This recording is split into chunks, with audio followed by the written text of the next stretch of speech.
오늘장 어떤 이슈가 변수가 될지 기다리고 계시나요? 오늘장 이슈가 될 재료를 미리 주목해본다. 이슈메이커 시간, 월요일 두 분과 함께하겠습니다. 에이블에셋 유강희 대표, 프레스티지 경영전략연구소 반종민 소장 수고해 주시겠습니다. 어서 오세요.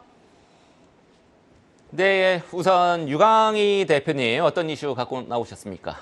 네, 저는 도심항공교통, 도심항공 모빌리티 UAM 관련된 소식을 준비했습니다. 예, 에어 모빌리티죠. 네.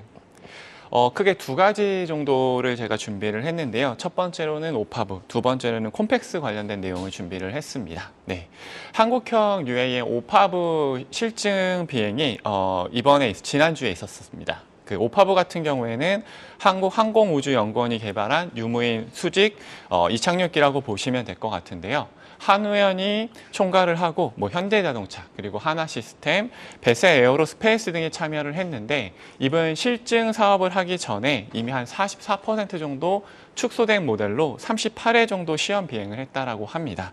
그런데 오파브가 중요한 이유가 KUAM 그랜드 챌린지, 줄여서 KGC라고 하는데요. 이 KGC를 통해서 개발된 가장 뛰어난 수직 이착륙이기 때문에 이번 있었던 오파브의 시험 비행이 상당히 중요한 의미를 갖는다라고 보시면 될 것 같습니다. 그런데 이 KGC 같은 경우에는 아무래도 각 나라마다 상황들이 또 다르고 그리고 아무래도 UAM 같은 경우에는 안전이 상당히 중요하기 때문에 우리나라에 맞는 실증 사업을 연구하는 프로그램이라고 보시면 될 것 같은데요. KGC 같은 경우에는 자율주행차와 비슷하게 몇 단계로 좀 구분이 되어 있습니다. 그런데 KGC 같은 경우에는 0, 1, 2 총 3단계로 구성이 되어 있고요. 이번에 실증 사업을 한 거는 개활지에서 시험 비행을 했던 1단계라고 보시면 될 것 같습니다. 그런데 2024년부터는 인천에서 그리고 25년에는 서울에서 도심 실증을 진행을 하게 되는데 이 부분이 상당히 중요할 거라고 생각을 합니다. 그리고 KUAM 콤팩스 같은 경우에는 인천에서 8일에서 10일 날 개최가 되는데 잘 아시겠지만 2024년 파리 올림픽에서 UAM 실증 비행이 예정되어 있습니다. 관련된 내용들을 이번 콤팩스에서 상세 내용을 발표를 하게 되는데 저는 개인적으로 생각을 했을 때 2024년도에는 우리나라에서 도심 실증이 있고 그리고 파리 올림픽에서 실증 사업이 예정되어 있는데 저희가 UAM이라고 했을 때 헬기보다 좋은 점이 뭘까? 그리고 안전하기는 한 걸까? 혹은 도심에서 이동을 할 때 소음 문제가 있지 않을까라는 의문들이 있는데 아무래도 2024년도에 관련된 실증 사업을 하기 때문에 저는 개인적으로 UAM 관련된 사업은 2024년에 상당히 중요한 해가 되지 않을까 생각을 하고 있습니다. 당장 내년이 굉장히 중요한 해다라는 말씀이신데 네, 맞습니다. UAM, 일명 하늘을 나는 차입니다. 한국형 UAM 오파브가 처음으로 비행에 성공을 했고 이제 내년이 굉장히 UAM은 중요한 시점이다라고 강조를 해주신 만큼 협력이 필요한 분야들도 많을 것 같습니다. 함께 주목해야 할 섹터와 세부 기업들 이슈도 한번 짚어볼까요? 네, 아무래도 다양한 기술과 협력이 필요한 부분이기 때문에 전기전자, 그리고 자동차 제조사, 통신사, 항공사 등이 다양한 협력을 하고 있는데요. 큰 틀에서 보면은 운송수단이기 때문에 현대자동차가 아무래도 집중하는 모습을 보이고 있습니다. 19년에 현대자동차가 발표를 할 때 미래 사업 부분에서 UAM 관련된 사업이 한 30% 이상을 차지할 거라고 예상을 했는데요. 그리고 21년도에는 미국 현지법인인 슈퍼너를 설립을 하고 마이크로소프트와 관련된 기술 개발 협력을 진행을 하고 있습니다. 그리고 아무래도 장거리를 이용을 해야 되기 때문에 배터리에 관련된 개발들도 이루어져야 되고 이런 충전을 하는 인프라들도 구성을 해야 되기 때문에 현재 현대 자동차가 집중을 하고 있는 전기차라든지 혹은 수소차와 관련된 것들도 연결이 많이 되는 부분들이 있다고 생각을 합니다. 그리고 실증 사업을 진행을 할 때 아무래도 현실 세계를 가상 세계로 구현을 하는 디지털 트윈 기술도 필요한데 이런 부분은 아무래도 네이버나 웨이버스 등이 좀 잘하고 있는 부분들이 있을 것 같고요. 그리고 마지막으로 비행기처럼 큰 활주로가 필요하진 않지만 이착륙장인 버티포트가 필요합니다. 근데 이런 부분들은 롯데가 유통이나 부동산 관련된 강점이 있기 때문에 이런 부분에 있어서는 롯데그룹이 좀 집중을 하고 있고요.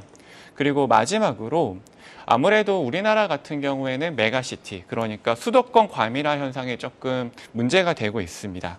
한국은행 자료를 보게 되면은 2022년도에 전체 인구 대비해서 수도권 인구 집중률이 50%가 넘는다라고 합니다. 그런데 일본이나 영국 같은 경우에는 한 20에서 30% 정도를 기록을 하고 있는데 아무래도 인구가 집중되면서 이런 사회적 문제들이 발생을 하고 있기 때문에 UAM이 좀 적용이 된다, 상용화된다라고 하면은 운송의 개념이 2D에서 3D로 확대가 되고 이런 지상 운송 등을 조금 보완하는 형태로 같이 성장을 할 것으로 예상이 되기 때문에 아무래도 이런 UAM들이 상용화가 되면 이런 도시 문제를 좀 해결할 수 있지 않을까 기대를 하고 있습니다. 네, 출퇴근할 때마다 뭐 엄청나게 막히는데 네. UAM 빨리 상용화되면 좋겠습니다. 특히 이제 내년에 이제 파리 올림픽이 7월에 있잖아요. 네, 맞습니다. 뭐 우리 평창 때도 뭐 드론 날리고 그랬는데 글로벌리 그게 막 시연되고 그러면 사람들의 관심이 막 환기될 것 같고 뭐 그럴 것 같습니다. 내년 되면 그 관심을 좀 기울일 필요가 있다 이런 말씀이셨고, 그다음에 우리 반정민 소장님 어떤 섹터 주목하고 계십니까? 네, 로봇을 가져왔고요. 로봇. 네, 예. 로봇에 대해서 이제 뭐 작년에 그 글로벌 시장 규모가 한 21조 원 정도 됐다 한다면 27년 때는 한 38조 원 정도 될 예상입니다. 그만큼 성장 산업으로서도 주목을 해볼 필요가 있을 것 같고요. 내년 상반기 때 사실상 삼성전자 웨어러블 로봇 출시가 좀 확정이 됐는데 이것에 따른 기대감이 좀 더 반영이 될 가능성이 높지 않을까라는 말씀드리겠습니다. 그만큼 이제 로봇에 대해서는 대부분 이제 해외 기업에 대해서 시가총액과 매출액이 굉장히 좀 뛰어난데 우리나라에 대해서는 우리나라의 그 레인보우 로보틱스나 두산 로보틱스는 해외 시장만큼 그만큼 이제 매출이나 시가총액이 많이 나오진 않거든요. 그렇다 보니까는 성장 산업으로서 계속 좀 체크를 해서 보실 필요는 있을 것 같다는 말씀드리겠고요. 다가오는 좀 모멘텀이 있는 것이 이달 17일에 지능형 로봇법이 좀 개정이 됩니다. 네. 그렇다 보니까 로봇에 따른 이슈가 계속 좀 나올 가능성이 있고 심지어는 저번 주에 중국에서도 25년까지 휴머노이드 로봇을 좀 양산한다라고 밝혔기 때문에 대체적으로 이러한 이슈들이 계속 로봇과 관련된 이슈들이 부각될 가능성이 높을 것으로 좀 판단이 되고 있고요. 이에 지금 정부 정책과 관련된 이슈 중에 그 첨단 산업, 그 미래 첨단 산업에 관련된 육종이 그 중에 하나가 또 로봇도 포함이 되어 있다 보니까 이 점을 봤을 때 로봇주는 계속 좀 주목을 해볼 필요가 있지 않을까라는 말씀드립니다. 보면 성장성도 확실하고 지금 뭐 정부 정책 관련해서 기대감을 가져볼 법한 섹터는 확실한데 오늘 필라델피아 반도체 지수가 이제 급등한 데 따른 반도체 지수의 상승 그리고 공매도 전면 금지에 따른 2차 전지 관련주들의 반등이 기대되는 가운데 그래도 로봇주다 하는 특별한 모멘텀이 있을까요?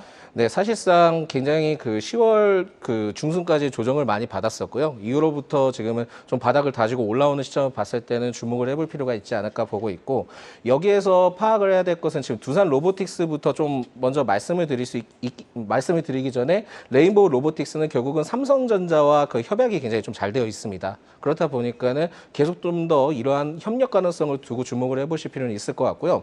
특히 뉴로메카의 경우에도 그 지난 8월에 미국 위생협회에 대해서 그 인증을 좀 획득을 했다 보니까 북미 시장에 앞으로 본격적으로 지출을 할 가능성이 높고 제일 중요한 것은 최근에 이제 급하게 급상승하고 있는 두산 로보틱스가 있습니다. 근데 오늘 두산 로보틱스가 그 보호 물량에 대한 그 의무 보유 물량에 대한 해제가 있기 때문에 이 점에 대해서는 좀 일부 좀 조정이 나올 가능성이 있긴 하지만 지분이 그렇게 큰 편이 아니다 보니까 일시적으로 눌린다 하더라도 계속 좀 더 주목을 해볼 수 있지 않을까 보고 있고요.